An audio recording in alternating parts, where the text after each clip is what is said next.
So I mentioned that I have kind of a soft spot for Chapter 7. I don't think I have a soft spot for Chapter 8. Actually, I'm going to say it's probably one of my least favorite chapters in the game. Not that it's like an awful map, but I don't know, I just kind of find it boring and sort of not optimized, but even though I'm not really sure what I would do about it. So this is actually kind of an interesting case, because this is the first route split, I guess you could call it, in the game. And when I say route split, I really mean just like for one chapter. So we're given a choice between two different maps in this chapter. We can choose between chapter 8A or 8B. And what's happening here is we're chasing Heidel because he's going after an origin. And we have an option of either breaking through the enemy line or going through the mountains. And breaking through the enemy line is where the game says, you know, where all the strong enemies are. There's going to be more of them, but it's a smaller map with better terrain. And opposed to that, the mountains has worse terrain, but less enemies, and it's longer. And the game straight up lies about that, because as far as I can tell, the mountains is much faster, and the enemies are way stronger. Admittedly, there's less of them, but for our purposes, we can beat the mountains in less turns, so that's what we're going to go with. So, as you see in this pan around here, this map's kind of gimmick is that it's got a whole bunch of fucking walls in our way. Just, like, I guess how we're supposed to beat this map is we go left through the shitty sand and everything, then we fight with Akane and Minoru a bit, and then we blow up those tetras, and then do this dumb zigzag through the map, but like, that would take fucking forever, so we're not gonna do that. For preparations for this chapter, we didn't buy anything, but we did bring along a whole bunch of Mantis Touch cards and a whole bunch of Grass Hopping cards. And we brought the Grass Hopping cards along because we're just gonna jump over all these walls and fuck the game's intentions. We're gonna do whatever we want. You're also gonna notice me that I'm throwing Yui into this corner, and that looks kind of like a waste of a card, but that's gonna be really important because once again, you cannot move and use a cannon, and we need her to have as much range as possible towards the right side of the map, so we need her there.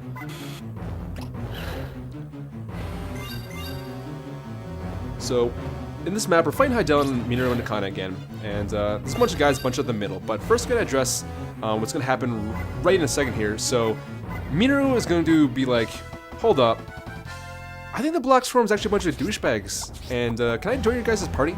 And Akane's like, yeah, me too, I guess. And then we're like, hell yeah, you can. Or I guess everyone but Shoya is like, hell yeah, you can. Shoya's like, what are you guys, stupid? But, so Akane and Minoru join our party. Not actually yet, they're like our allies, which means we can't control them, but they're there and they're helping out. They don't really do anything, though. I guess Akane does, like, turn around and destroy that ladybug, which is kind of savage of her, but it's pretty cool. But we'll actually get to use them next chapter properly. Right now, though, so our plan here is there's all these guys in the middle. It's Heidel and these two pillbugs. We're gonna one-shot Heidel. In fact, I'm pretty sure we actually one-shot Heidel every single time we see him. Yeah, there's one time we see him, but we don't fight him at all. In every other case, we one-shot Heidel. Poor guy. Doesn't get anything done.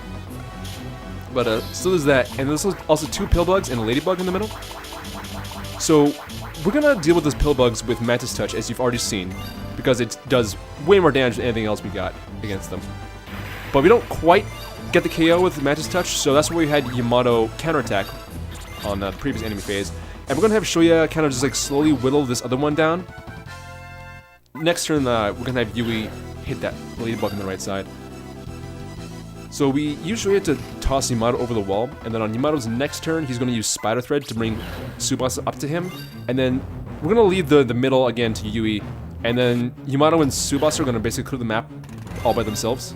Shoya's not gonna really do much. Sakuma has literally done jack shit, and will continue to do jack shit since turn 1. So.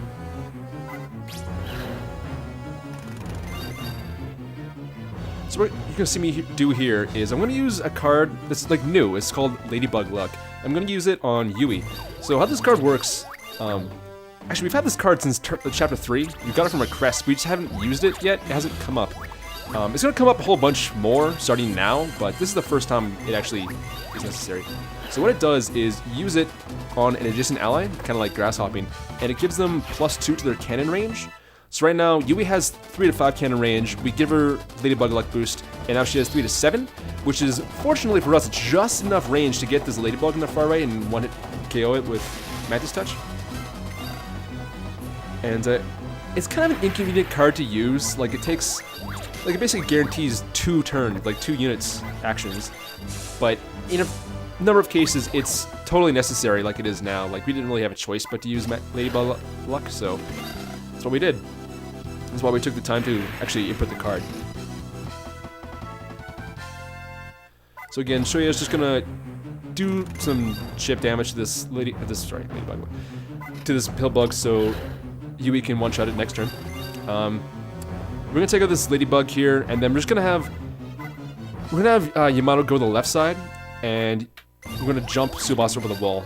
And there's 2 capsules at the top of the map, and we go to chapter 8B instead of chapter 8A because it's shorter, but also because there's an extra capsule in it.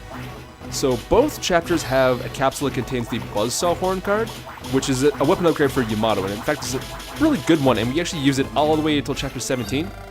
But there's an extra capsule in chapter 8E that contains 500 tons of ore.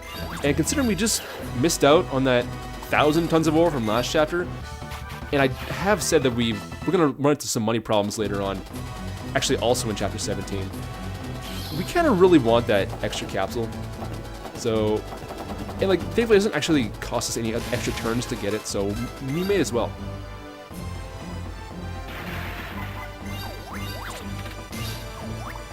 Actually, might as well address this now because it's never going to come up. So, there's these 2 pink squares on the left side of the map, and those are warp tiles. This is the first time we're ever going to see them, and we use warp tiles twice in the game, so like it's pretty rare, and we definitely don't use them here. So what it does is you move a grounded unit onto the warp tile that's not the snail specifically, and it allows you to warp to any other warp tile. I'm not sure if I said that right. And in this chapter, it's like why is it even there? I don't get it. It's really out of the way, so we totally ignore it. But come, I think, chapter 14, you'll start to see warp tiles a little bit more.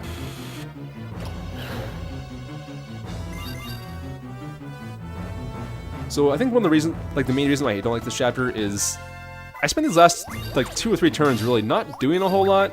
Like it doesn't feel efficient. It feels like I'm wasting time, but what can you do? We had to use Hornet Fury there in order to do enough damage to Stagbeetle to secure this KO with Dragonfly Fury. Also, I just want to give a shout out to the Drone Tactics Wiki. If you wanted to go there and see what Chapter 8A looks like, you can hit up those guys. And by those guys, I mean the one guy who made the whole thing, Jared Todd. Jared Todd, I don't know who the fuck you are, but like, you're my man, dude. Like, there is fucking nothing about this game anywhere on the internet. Like, on YouTube, there is this video, I'm pretty sure like 1 review in English, and then the pre-launch trailers. And I went to motherfucking like Nico, like the Japanese YouTube, and I checked out what drone tactics content there was there. I think there's 1 playthrough with commentary, and that's it. And yet there's a motherfucking English wiki for this game. Jared Todd, my man, why the fuck did you make a drone tactics wiki? I don't understand why that exists. Like, thank you. It was really helpful. I recommend everyone go check it out if that's your thing, but I don't get it. Anyway, that's chapter 8B. We now have Akane Minano team who are like actually really fucking important for this LTC run. You're going to be seeing a lot of them starting next chapter.